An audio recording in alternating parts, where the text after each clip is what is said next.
Le représentant de la République démocratique du Congo a demandé la parole pour une nouvelle déclaration. Je lui donne la parole. Je vous remercie, Madame la Présidente. Madame la Présidente, ce n'était pas dans mon intention de répondre à la parole, mais le langage utilisé par le Rwanda n'est pas du tout courtois. Vous allez noter que le Rwanda a systématiquement dit de DRC must, comme si la RDC était la seule partie qui avait l'obligation de faire quoi que ce soit, alors que le Rwanda est un pays qui a envahi le territoire d'un autre pays sur lequel il se trouve avec plus de 4500 troupes et sur lequel il commet de graves violations des droits de l'homme, notamment le bombardement des camps, comme le bombardement du camp de Mugunga, connu de tout le monde. Lorsque nous parlons du hate speech, le discours de haine, je voudrais me demander si on le dit par plaisir ou par routine. Vous venez chez quelqu'un, vous le sortez de sa maison, vous le mettez dehors, il habite à la Belle Étoile, il ne va pas cultiver ce champ, il est sous la pluie, il vit dans la promiscuité et vous attendez de cette personne-là un discours d'amour. Après, on vient claironner ici le discours de haine. Nous sommes vraiment désolés. Le discours de haine, qu'est-ce qu'on entend par discours de haine? Est-ce que le fait pour une victime d'une grave violation des droits de l'homme de se plaindre doit être constitué comme un discours de haine?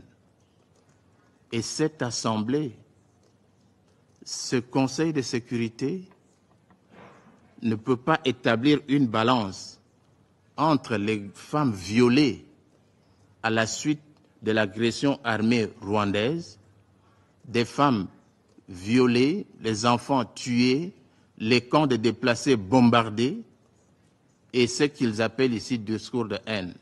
Où est la balance? Parce que le Rwanda veut claironner la question des FDLR, qui lui sert de prétexte pour demeurer sur le territoire congolais.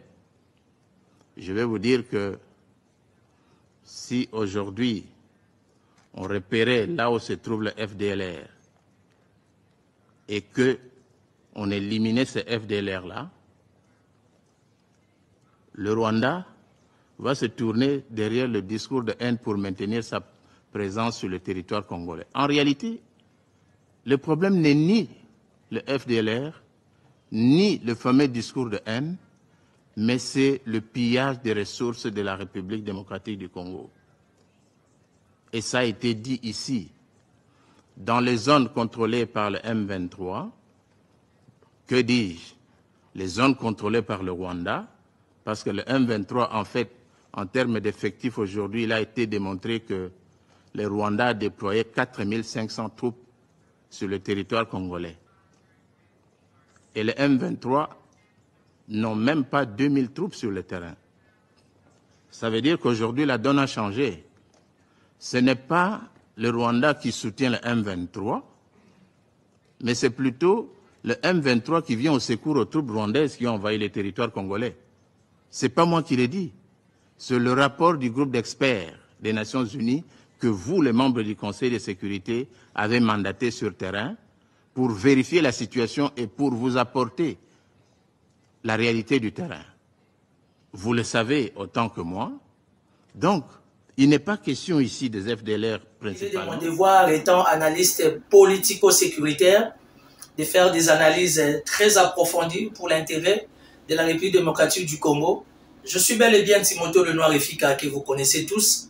On m'appelle l'homme du désarmement, on m'appelle le général de la rue 7 étoiles et on m'appelle l'homme du pouvoir. Je suis parmi les communicateurs du chef de l'État, parmi les communicateurs du pouvoir de l'Union sacrée. C'est notre pouvoir, la vie est faite de choix. Dans la vie, il faut savoir faire le choix et il faut savoir s'assumer. Moi, j'ai fait mon choix, j'ai choisi Félix-Antoine Tshisekedi Tshilombo. Je sais que les gens me traitent de tout, mais je sais aussi ce que j'envisage et ce que je vise pour l'intérêt de la République démocratique du Congo. D'entrée de jeu, C'est vrai, ça va encore vous étonner pour une fois. Mais je suis toujours, dans mes analyses d'une manière générale, parlant des hommes d'État ou encore des personnalités qui sont dans la performance. Aujourd'hui, je suis dans la grande joie d'accompagner le gouvernement, je dis soumis à Toulouka. Pourquoi? Parce que la plupart sont des jeunes. Les jeunes qui ne cessent de se démarquer. Félicitations à toi, très cher ami Constant Moutamba. Félicitations. Mais je vais y revenir pour Constant Moutamba parce qu'il y a beaucoup à dire. Mais très fier de toi parce que tu ne cesses de bouger les lignes. Cette séquence, c'est une séquence vraiment adressée à tous ceux-là qui aiment la République démocratique du Congo, en braquant les yeux par rapport à cette performance que dégage l'actuel ministre des Finances qu'on appelle Likunde Libota Doudou Fwamba. Doudou Fwamba à New York présente les performances des réformes, les opportunités des finances congolaises à la Citibank. Une fois de plus, c'est Doudou Fwamba Likunde Libota confirme et certifie qu'il y aura bel et bien le paiement des indemnités des membres des cabinets ministériels du gouvernement Sama 2 prévu pour novembre. Excellent, c'est Doudou Fwamba. Il faut penser aussi aux gens de la CENI. Les gens de la CENI m'ont appelé. Ils se sont plaints auprès de Vital Kamerhe. Mais je sais que les dossiers de la CENI par rapport à leur retard de paiement, si vous voulez, est sur votre table. C'est un dossier, ce sont des Congolais qui ont réalisé les élections. Tout s'est bien passé. Aujourd'hui, je crois qu'une grande partie de la CENI ne sont toujours pas payés. Et félicitations pour les amis qui ont travaillé dans l'événementiel par rapport à la réussite de la francophonie. Mais d'après les informations à ma possession, c'est au conditionnel.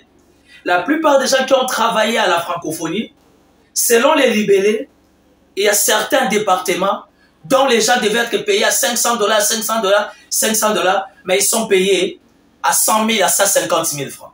C'est une information conditionnelle pour vérifier. Soit, mais le plus important, je vous laisse suivre cette analyse. Le ministre des Finances, Doudou Fwamba Likunde Libota, a passé au peigne fin certains sujets liés à son secteur au cours d'un échange citoyen des questions et réponses sur son compte X.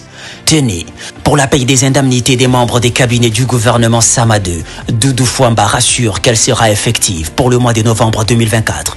Pour la stabilité du taux d'échange, le patron des finances n'a pas manqué d'évoquer chiffres à l'appui, les variations. À ceux qui s'interrogent sur leur action, le taux d'échange le 14 juin 2024 était de 2870 francs congolais pour $1 américain.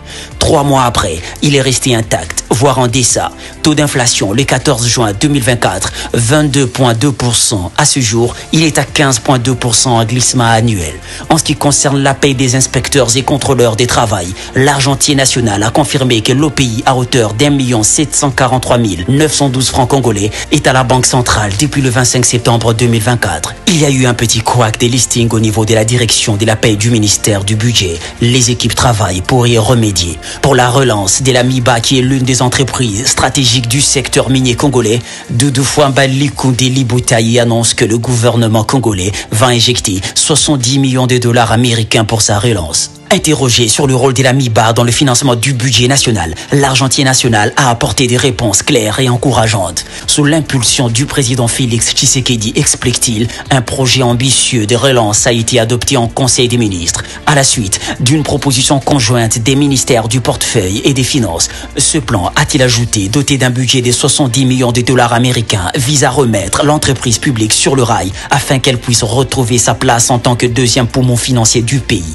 Cependant, le projet de relance inclut plusieurs actions phares, notamment la certification des réserves minières, la sécurisation du polygone de la MIBA, la dotation de cette entreprise d'un fonds de roulement, ainsi que l'acquisition d'équipements modernes. Par ailleurs, une attention particulière s'est rapportée à la finalisation de la construction de la centrale hydroélectrique de Lubilangi, un atout majeur pour assurer une alimentation énergétique stable aux installations minières. Cette relance s'inscrit dans une dynamique plus large de redressement des entreprises publiques en République démocratique du Congo, visant à renforcer leur rôle dans le financement du budget national. Pour les Congolais, cette annonce est synonyme d'espoir avec la promesse de nouveaux emplois, de recettes fiscales accrues et de la reprise économique dans la région du Kasaï oriental.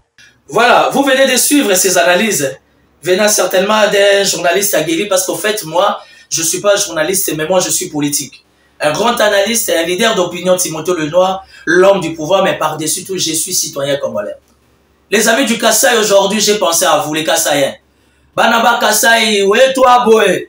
Pourquoi? Parce qu'au niveau de la rivière de Lubilangi, il y a une barrière électrique qu'on est en train de construire sous la vision du chef de l'État, sous la suivi de la première ministre, Madame Judith Toulouka. Bravo une fois de plus, Maman Judith, et sous l'exécution de notre ministre des Finances qui a accepté de tout dégager, de tout donner, afin que les amis du Kassai bénéficient d'une barrière.